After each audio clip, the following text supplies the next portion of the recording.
Bien, pues continuamos. Nos habíamos quedado en que Joaquín Arnaud Amo nos señala que los modos de habitar se dividen en estilos de vida, que se refiere a los aspectos personales del cómo yo veo el mundo, cómo veo la sociedad, cómo intento yo desarrollarme dentro de estos esquemas sociales. Es algo muy personal, tiene que ver con tus juicios, con tus valores, etcétera. Y la forma de vida se refiere a cómo los determinantes exteriores a ti, como el tiempo, el lugar, la cultura, te limitan en lo que tú quieres.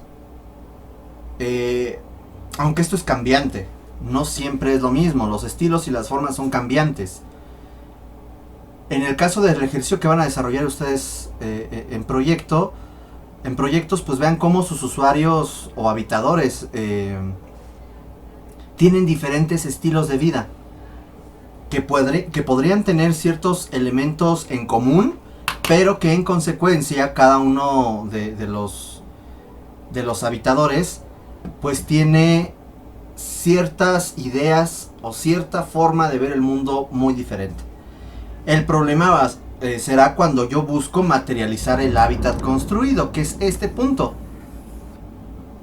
Porque entre más general y amplio sea el proyecto arquitectónico, sus usuarios, buscar satisfacer las necesidades de cada usuario se vuelve algo muy complicado. Por lo tanto, entre más grande sea el proyecto, menos personalizado es y se busca atender necesidades muy genéricas. En cambio, cuando la obra es más pequeña y el usuario es una persona o una familia, es más fácil de poder personalizar el proyecto arquitectónico. Y aquí el programa arquitectónico corre, pues es vital, porque ahí es donde yo voy a prever, donde yo voy a organizar la flexibilidad, la secuencia espacial que va a tener mi proyecto. Aquí nada más dejo esta como pregunta para que se reflexione. El diseño del hábitat, entendido que el hábitat construido se refiere a la materialización de los espacios que buscan satisfacer a las necesidades del ser. Punto. Entendiéndose desde la escala del habitador, del sitio y del contexto. La pregunta es, ¿el diseño del hábitat puede o debe modificar las formas y estilos de vida? La respuesta es no. Entonces, ¿por qué muchas veces proyectamos pensando o deseando que vamos a enseñarles nosotros a nuestros usuarios al cómo se debe de vivir? Y yo sé que todos lo hemos pensado en algún momento y estamos en un grave error. Nosotros no debemos ni podemos proyectar el cómo nos gustaría a nosotros resolver el proyecto. O les voy a dar yo un espacio que a mí me gustaría. No, el arquitecto debe de tener el bagaje suficiente de experiencias esencialmente concretas, pero si no es posible, intuitivas, para que a partir de las necesidades de mis habitadores pueda yo darles los espacios que requieran. Pero sobre todo la flexibilidad espacial o funcional suficiente para que a través del tiempo ésta se vaya acondicionando a las necesidades de mis usuarios. Eso es esencial. Y para ello yo debo de entender el cómo es que ellos viven. Si yo me voy a otra parte de la República, en donde usan hamacas y les pongo una cama, pues ahí yo no estoy entendiendo el cómo ellos tienen un estilo y una forma de vida. Y quiero yo meterles un chip muy de la Ciudad de México. Y ese sería el error. Por eso tengo que entender bien desde mi problemática al usuario. De forma general para entender. Y esto porque compañeros, compañeras del componente de investigación de taller integral de arquitectura 1, su ejercicio de proyectos girará en torno a el diseño de una vivienda para una familia. Pero no es una familia de mamá y papá. De entrada, es diferente esa familia. Hay que entender si fuera otro el caso, hiciéramos como el siguiente ejercicio que van a realizar, que ya van a ser departamentos, ¿estaría bien hacer un departamento tipo? ¿O hacer diferentes 2 o 3 opciones de departamentos? ¿Para qué? Este es un esquema del 2012 en donde nos dice los porcentajes de viviendas. Nos dice que el 25%, o sea, de todas las familias, un cuarto corresponde a la familia tradicional, de papá, mamá y niños. Y falta el perrito y el perico. El sector más grande también tenemos por acá a un 16% donde está la mamá sola con los hijos. Con un 11% tenemos a la familia unipersonal, o sea, los solteros que no tienen pareja ni hijos.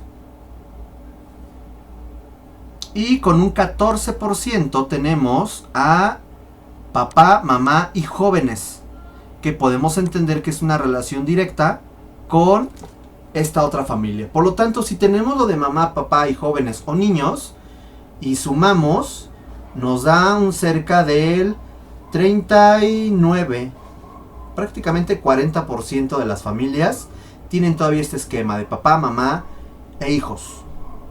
Pero vienen otras familias, como la pareja, hijos y otros parientes, que es cerca de un 10%. Por lo tanto, casi el 50% de las familias tienen el esquema de papá, mamá, hijos y abuelos. O el tío, la tía, y etcétera. ¿Ok?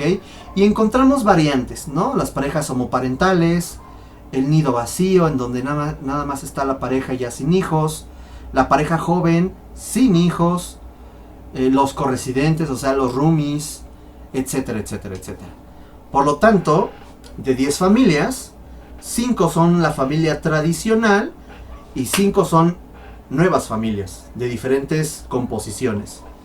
Si yo voy a diseñar un edificio residencial, ahí tendría que entender, sí, más allá del mercado al cual yo voy a voltear a ver, tengo que entender que tanto puede vivir un soltero como podría vivir la familia clásica o la familia extendida con otros parientes, o simplemente una pareja recién casada que solo quiere tener perrijos y cactus, no lo sé, o habitaciones que solamente son para roomies, no lo sé.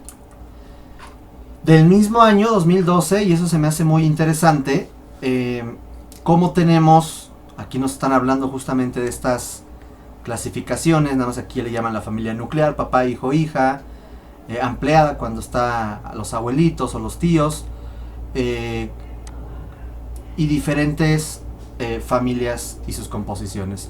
Pero es importante señalar estos 4 datos que se me hicieron relevantes. En el 2012, el 86% de los hombres era el principal sustento de la familia, lo cual esto ha ido cada vez haciéndose más amplio. El porcentaje de mujeres que son las que están siendo el sustento de sus familias. El 90% de los hogares en México son familiares, eso quiere decir que tienen algún parentesco consanguíneo. El 70% son hogares nucleares o biparentales, que se componen por la pareja y los hijos, ¿ok? Y el 26.5% son monoparentales, que cuentan con solo uno de los padres y los hijos. ¿A qué vamos con todo esto? Es muy complicado el querer siempre planificar los espacios para una familia tradicional, porque ya las familias tradicionales comienzan a ser cada vez más escasos por la amplia diversidad del pensamiento, de ideologías, etc. Quiero que veamos este esquema. Ahí tienen el sitio por si quieren consultar el documento, el link. Me gusta porque aquí nos hablan de usos, de área y tiempo. Aquí nos están dividiendo en cuadrantes: cocina, baño, dormitorio y estar. Esta mancha verde nos indica en dónde la o las personas que ahorita les explico esto, están y cuánto tiempo están. Por ejemplo, un adulto joven solo utiliza prácticamente casi los mismos metros cuadrados para el dormitorio, la estar, el baño y la cocina. Pero en tiempos, el dormitorio y la zona de estar son los espacios que más utiliza. Esto nos podría dar a entender que si yo tengo un baño más chiquitito y una cocina más chiquitita, no le importa, porque él utiliza más estos espacios. Esta lectura nos señala 3 tipos de alternativas. Análisis para adultos solos, esporádicos, que también les llaman flotantes, y grupos, sin meternos a la idea de familia. Y eso es lo importante, que si vamos a hablar de familias, ¿por qué no mejor hablamos de cantidad de personas, grupos? Independientemente si entre ellos se divorciaron y se volvieron a casar o lo que sea, no son del mismo sexo, no nos importa. Lo que nos importa es la cantidad de personas. Entonces aquí tenemos 3 alternativas: adulto joven solo, adulto solo, adulto mayor solo o discapacitado solo. Y a partir de este esquema, y me muevo para acá, es como tenemos esta distribución de metros cuadrados, en donde vemos que definitivamente para los discapacitados, por ejemplo, vean la cocina cómo comienza a ser un espacio más amplio. Para un adulto solo, el espacio más importante es el estar. Para un adulto mayor, el espacio quizás menos, no utilizado, sino con menos superficie, es el sanitario.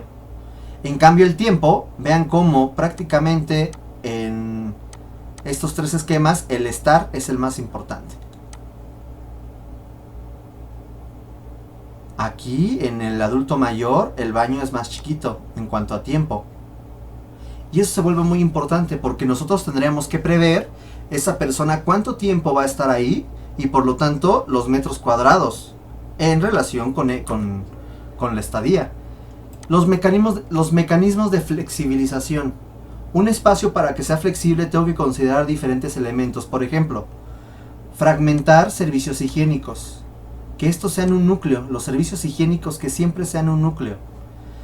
Disponer de cerramientos espacio-cocina.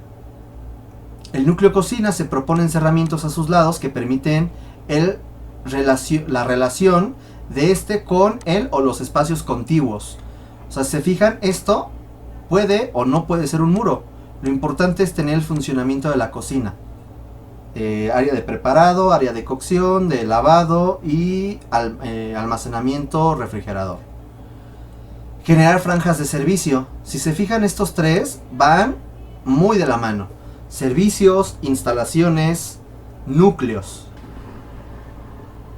Considerar dispositivos móviles. ¿Qué significa eso? Paneles deslizables o plegables, unidades de almacenamiento que permiten dividir el espacio, armarios modulares que permiten el acoplamiento de estos a la tabiquería.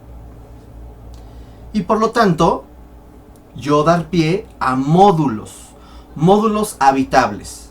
Módulos en donde si yo multiplico varias veces o replico varias veces estos módulos, podría yo tener diferentes alternativas de acomodos. Y eso es algo muy importante porque partiendo de este módulo habitable, la agrupación de los módulos me podría dar diferentes esquemas arquitectónicos. Y vamos a ver lo siguiente, vean esto.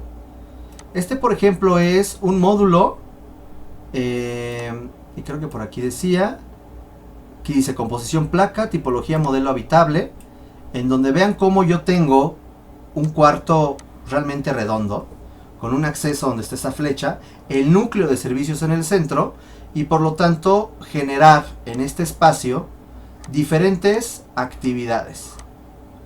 Si yo tengo este módulo puedo acomodar a partir de vestibulaciones, pasillos, núcleos centrales de servicios y generar yo diferentes tipos de acomodos. Puedo quitar de pronto estos 2 o estos 2 en algún piso e ir alternando e ir jugando con los volúmenes. O de pronto esto sobresale o aquí se genera un hueco, e ir jugando yo con el volumen resultante.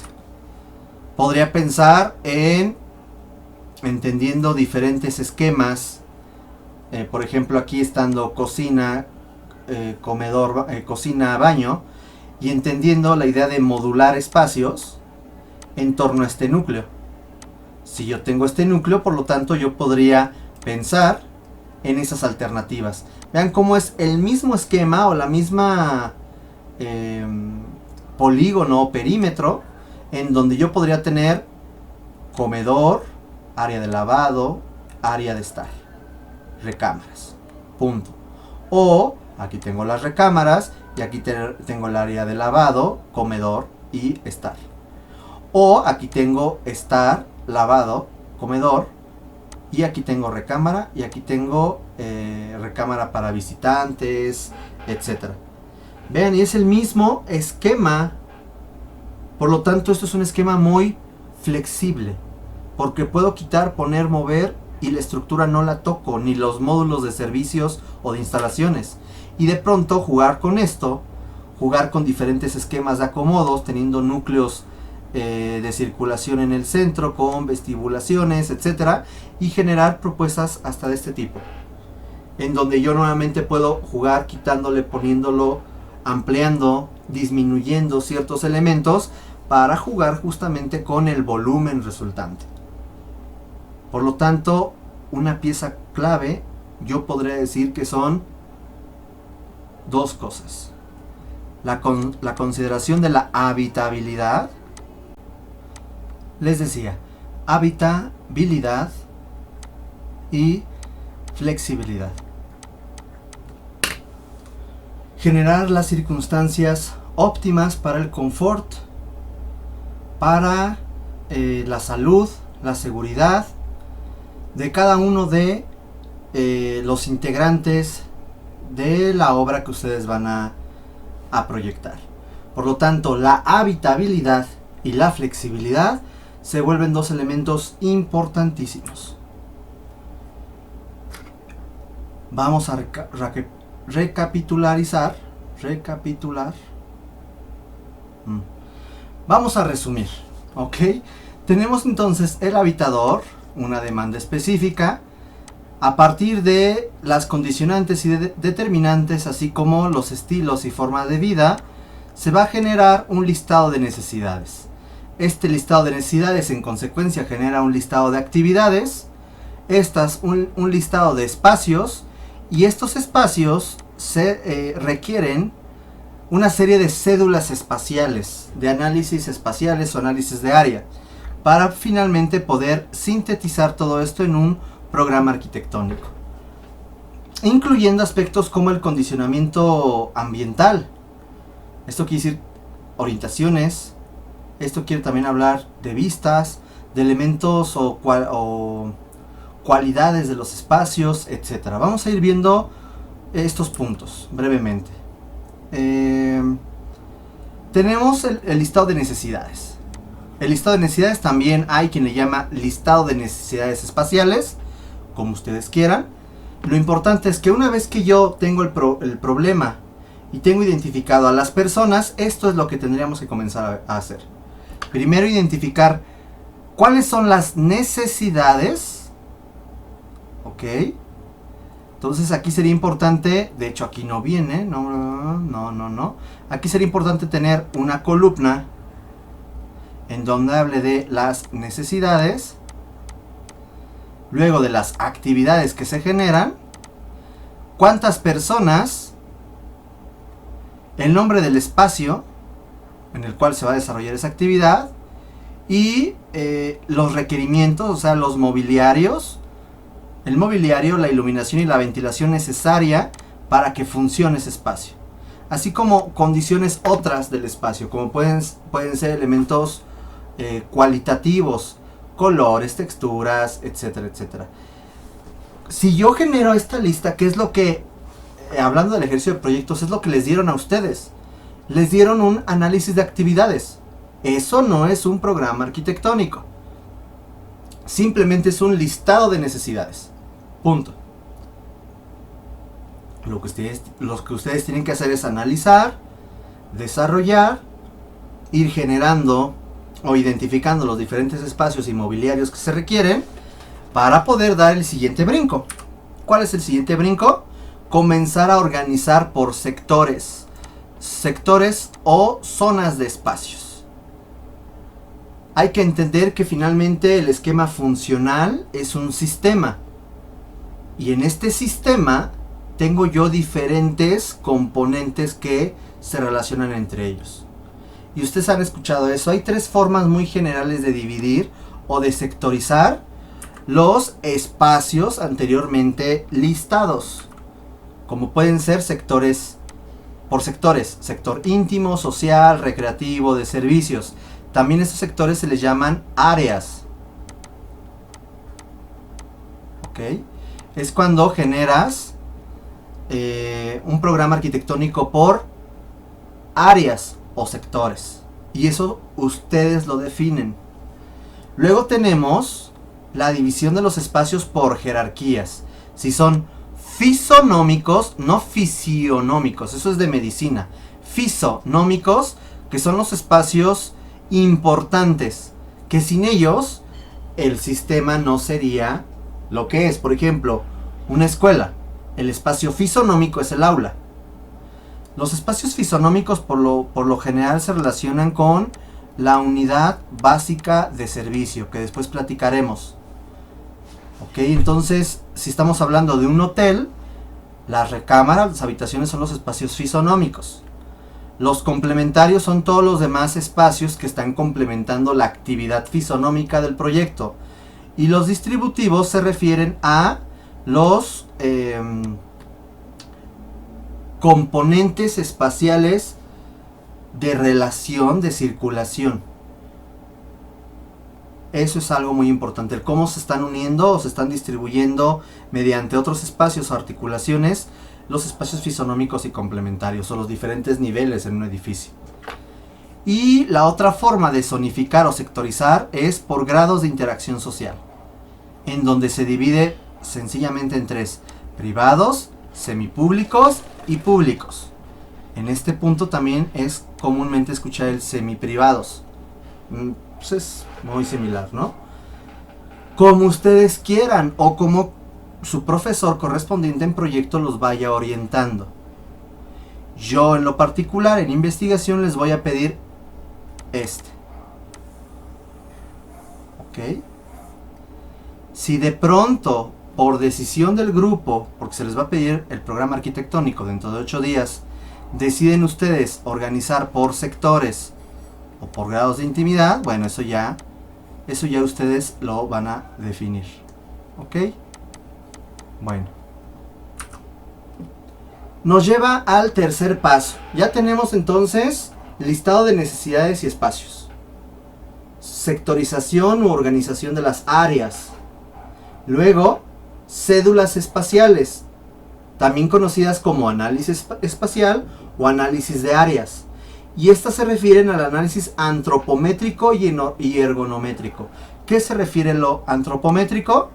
A las medidas de la mujer y el hombre, y obviamente niñas y niños, en donde cada una de las partes de nuestro cuerpo deben de estar consideradas al momento de la proyección, al momento de proyectar los diferentes espacios, para atender justamente a esta comodidad, al confort de las personas. Mientras que la ergonomía se refiere a esta disciplina en donde, a partir de la antropometría, en relación con el mobiliario, con los artefactos, cuál va a ser la interacción y las medidas de esta interacción. De cuánto debe ser una mesa para 4 personas, para 6 personas, para 7 personas, de qué dimensión tiene que ser una silla, tiene que ser un sillón, de qué altura tendrá que ser la mesa, de qué altura tendrá que ser una cocina, una cocineta. Ese tipo de elementos que son el mobiliario y sus medidas en relación con la antropometría. Eso es la ergonomía. Y nosotros tenemos que fijarnos justamente en este rubro para poder hacer este análisis espacial, que ese es el tercer punto. Y aquí tenemos una cédula. La cédula no hay un formato específico, es libre.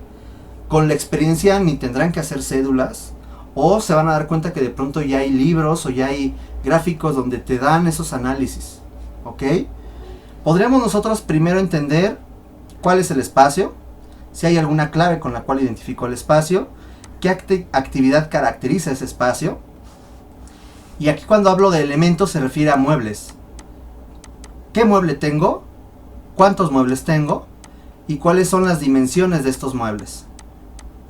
¿Cuál es el material del mueble? ¿Y cuál es la característica del mueble?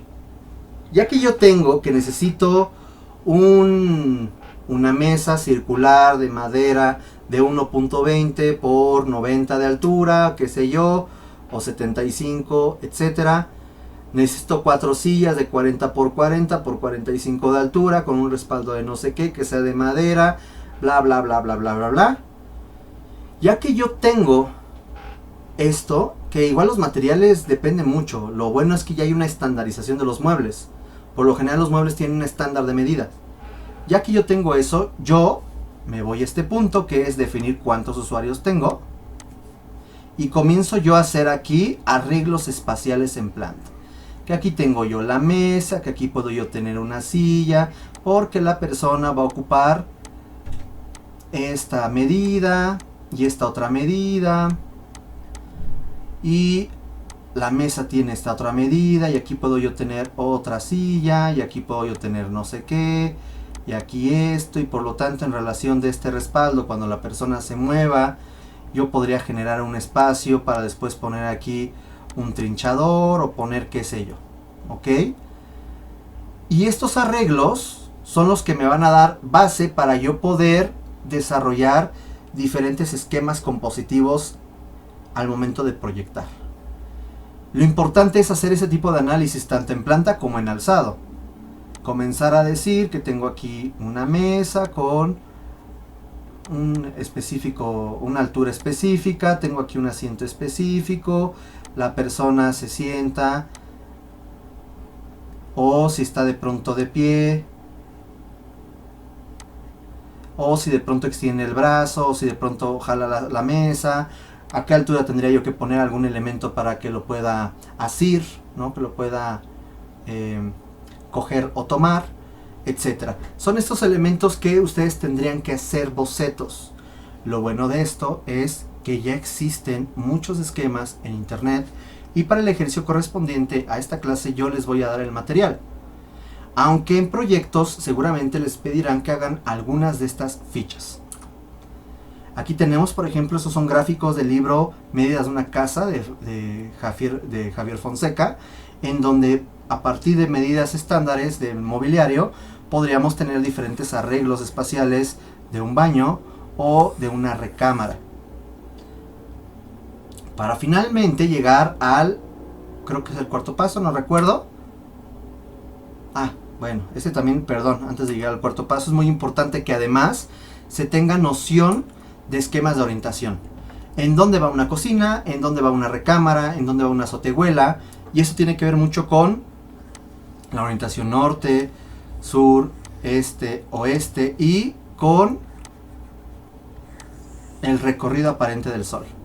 En dónde me conviene tener un patio de tendido, en dónde me conviene tener una recámara o las diferentes recámaras, en dónde me conviene tener las bodegas y el garage, en dónde debe de estar el comedor, en dónde, etcétera. Me da una variedad de alternativas. También tener entendido las diferentes orientaciones que puedo yo tener para ubicar mis ventanas, la altura de mis ventanas, conocer la altura solar según la estación específica, para saber cuánta luz va a entrar a mi espacio, de qué tamaño tendría que ser mi ventana, la pongo en el centro de mi muro o la pongo pegado al extremo, etcétera. Considerando todo eso, ahora sí llego al cuarto punto, y esta es una tabla que yo les voy a dar para que ustedes la llenen para dentro de 8 días. ¿Ok? ¿Cómo funciona? Es una tabla muy sencilla, es en Excel. Quiero que vean primero. Ya.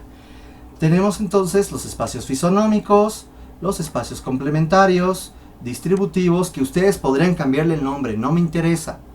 Lo importante es que ustedes tengan dividido todo en sectores. Que tengan ustedes identificados qué componentes espaciales van a satisfacer las necesidades. ¿Qué necesidades? Pues según las actividades esenciales que aquí vienen. ¿Cuántos espacios voy a tener? ¿Cuántos habitadores voy a tener? ¿Cuántos habitadores por turno, dependiendo del proyecto, voy a tener?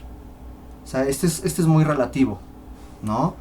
Porque si estoy hablando yo de una cafetería, estoy hablando de qué sé yo, se tendría que poner. En el caso de la vivienda, no es importante esto. Esto si no, lo podrían dejar así. Pero eso sí es importante si hablamos de estacionamientos. ¿Qué mobiliario básico voy a utilizar? ¿Cuáles son las cualidades de esos espacios? ¿Cuántos metros descubiertos voy a tener en el caso del jardín, estacionamiento o dependiendo las ideas que yo tenga?